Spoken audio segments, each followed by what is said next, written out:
بسم اللہ الرحمن الرحیم۔ السلام علیکم ورحمۃ اللہ وبرکاتہ۔ ناظرین، پچھلی ویڈیو میں ہم نے جانا کہ حضرت آدم علیہ السلام کو کس طرح مٹی سے بنایا گیا اور سارے فرشتوں نے حکم خداوندی پر سجدہ کیا اور شیطان نے سجدہ کرنے سے انکار کیا۔ اب اس سے آگے کے حالات جاننے کی کوشش کرتے ہیں۔ انسان کو اللہ تعالیٰ نے زمین میں اپنا خلیفہ بنایا ہے۔ خلیفہ دراصل اپنے حاکم کا نائب اور وکیل ہوتا ہے۔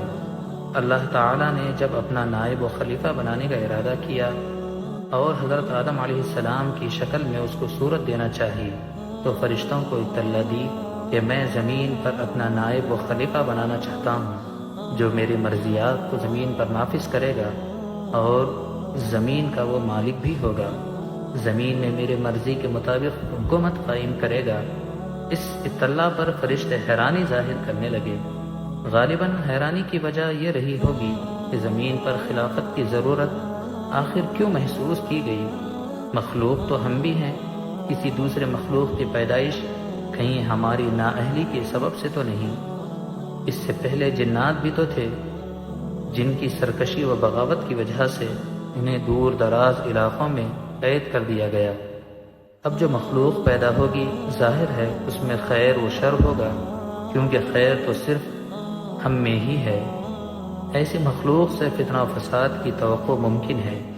کہنے لگے پروردگار، ایسی نئی مخلوق سے اگر تیری تسبیح و تقدیس، تحلیل و تکبیر مقصود ہے تو یہ منصب ہمارے لیے زیادہ مناسب ہے، کیونکہ ہم ہر لمحہ تیری تسبیح و تقدیس بجا لاتے ہیں اور بلا چوں و چرا تیرا حکم تسلیم کرتے ہیں۔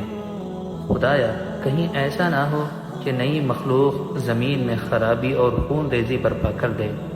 بار الہ، تیرا یہ فیصلہ سر آنکھوں پر، لیکن آخر اس کی کیا حکمت و مصلحت ہوگی؟ خدایا، اس کو ہم جاننا چاہتے ہیں۔ بارگاہ الہی سے انہیں پہلے تو یہ ادب سکھایا گیا کہ مخلوق کو خالق کے معاملات میں دخل دینے کا کوئی اختیار نہیں جب تک کہ حقیقت سامنے نہ آ جائے، زبان بند رکھنی چاہیے۔ پھر اللہ تعالیٰ نے اپنا حاکمانہ جواب اس طرح دیا، جو حقیقت تم نہیں جانتے میں اس کو جانتا ہوں۔ فرشتوں نے یہ جواب سن کر سر تسلیم خم کر دیا۔ آیات ذیل میں یہی مضمون بیان کیا گیا ہے، سورہ بقرہ آیت نمبر 30۔ اور جب ایسا ہوا کہ تمہارے پروردگار نے فرشتوں سے کہا تھا میں زمین میں ایک خلیفہ بنانے والا ہوں، فرشتوں نے کہا ایسی ہستی کو خلیفہ بنایا جا رہا ہے جو زمین میں خرابی پھیلائے گی اور خون ریزی کرے گی، حالانکہ ہم تیری حمد و ثنا کرتے ہوئے تیری پاکی و قدوسی کا اقرار کرتے ہیں کہ تیرا ارادہ برائی سے پاک اور تیرا کام نقصان و عیب سے منزہ ہے۔ اللہ تعالیٰ نے فرمایا میری نظر جس حقیقت پر ہے تمہیں اس کی خبر نہیں۔ چونکہ فرشتوں نے حضرت آدم علیہ السلام کی تخلیق پر حیرت کا اظہار کیا تھا اور عجلت میں اللہ تعالیٰ سے یہ سوال بھی کر دیا تھا کہ ایسی مخلوق کی غرض و غایت کیا ہے، جبکہ تسبیح و تقدیس کے لیے ہم موجود ہیں۔ اللہ تعالیٰ نے انہیں یہ جواب دے کر خاموش کر دیا تھا کہ اس کی حکمت میں جانتا ہوں، تم کو خبر نہیں۔ فرشتوں کے مشکوک اور اللہ تعالیٰ کے جواب سے واضح ہوتا ہے فرشتوں کی یہ گستاخی کوئی قابل پکڑ بات نہ تھی، ورنہ اللہ تعالیٰ کے جواب کا عنوان ایسا نہ ہوتا۔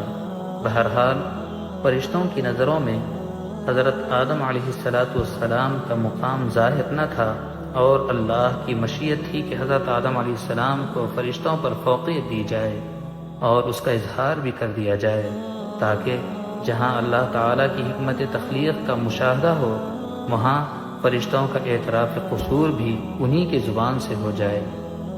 اس کے لیے حضرت آدم علیہ السلام کو اپنے صفت علم سے کچھ حصہ عطا فرما دیا، جس کو قرآنی زبان میں علم الاسماء کہا گیا ہے۔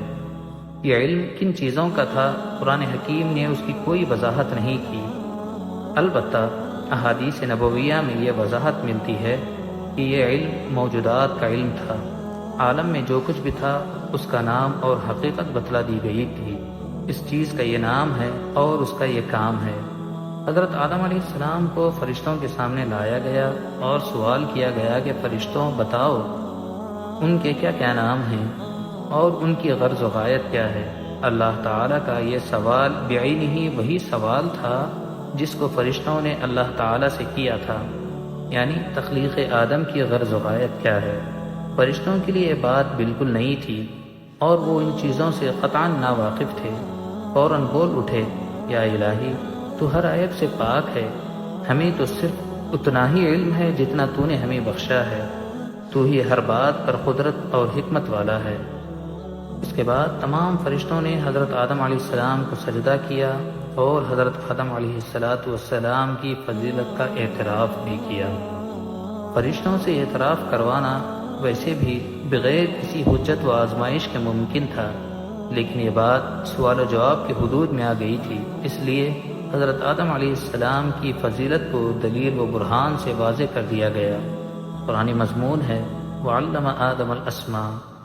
آیات ذیل اسی واقعے سے متعلق ہیں اور اللہ تعالیٰ نے آدم کو ساری چیزوں کے نام سکھا دیے، پھر انہیں فرشتوں کے سامنے پیش کیا اور فرمایا اگر تمہارا خیال صحیح ہے کہ کسی خلیفہ کے تقرر سے انتظام بگڑ جائے گا تو ذرا ان چیزوں کے نام بتاؤ۔ فرشتوں نے عرض کیا ہر عیب سے پاک تو آپ ہی کی ذات ہے، ہم تو بس اتنا ہی علم رکھتے ہیں جتنا آپ نے ہم کو دیا ہے، حقیقت میں سب کچھ جاننے اور سمجھنے والے آپ کے سوا اور کوئی نہیں۔ اللہ نے آدم سے کہا اے آدم تم ان چیزوں کے نام انہیں بتاؤ۔ جب آدم نے ان سب کے نام بتا دیے تو اللہ تعالیٰ نے فرمایا اے فرشتو میں نے تم سے کہا تھا نا کہ میں آسمانوں اور زمین کی ساری حقیقتیں جانتا ہوں جو تم سے چھپی ہوئی ہیں، جو کچھ تم ظاہر کرتے ہو وہ بھی مجھے علم ہے اور جو کچھ تم چھپاتے ہو اسے بھی میں جانتا ہوں۔ فرشتوں کے اقرار کے بعد حضرت آدم علیہ السلام کو جنت میں سکونت دے دی گئی، وہ اس میں ایک عرصے تک راحت و سکون کی زندگی بسر کرتے رہے، لیکن چونکہ انسان تھے مسلسل تنہائی کی وجہ سے وحشت محسوس کرنے لگے۔ حضرت آدم علیہ السلام کے لیے ایک ہمدم و مونس حضرت حوا کی شکل میں پیدا فرما دیا۔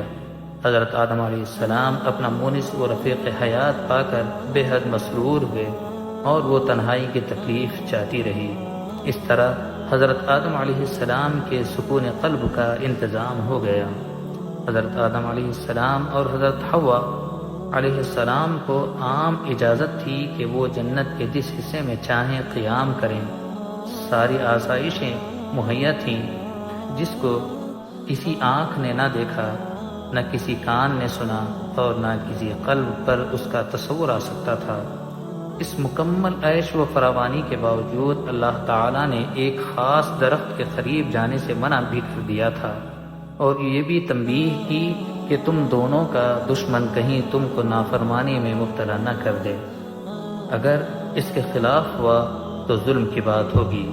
اور حضرت آدم علیہ السلام اللہ تعالیٰ کے برگزیدہ بندے تھے، ان سے ارادتاً یہ بات ممکن نہ تھی، لیکن خطا و نسیان بہرحال ہر بشر میں فطری طور پر موجود ہوتی ہے۔ حضرت آدم علیہ السلام ایک عرصے تک اطمینان و بے فکری سے جنت میں مقیم رہے۔ ابلیس اسی دن سے اس طاق میں تھا کہ حضرت آدم علیہ السلام سے اپنا انتقام لے۔ اس نے کسی نہ کسی طرح حضرت آدم علیہ السلام اور حضرت حوا کے دل میں یہ وسوسہ ڈالا کہ یہ درخت شجرۃ الخلد ہے، اس کا پھل کھانا گویا جنت میں ابدی زندگی کا ضامن ہے، اور یہ زندگی علامت ہے اس بات کی کہ اللہ تعالیٰ آپ سے ہمیشہ راضی ہے اور راضی رہے گا، اور یہ عالم ابدی عالم ہے جو کبھی ختم نہ ہونے والا ہے۔ پھر اس پر مزید دھوکہ دینے کے لیے اللہ تعالیٰ کی بڑی بڑی قسمیں کھایا اور اپنا خیر خواہ مخلص ہونا ظاہر کیا۔ اس دھوکے سے حضرت آدم علیہ السلام و حضرت حوا کو اس درخت تک لے آیا۔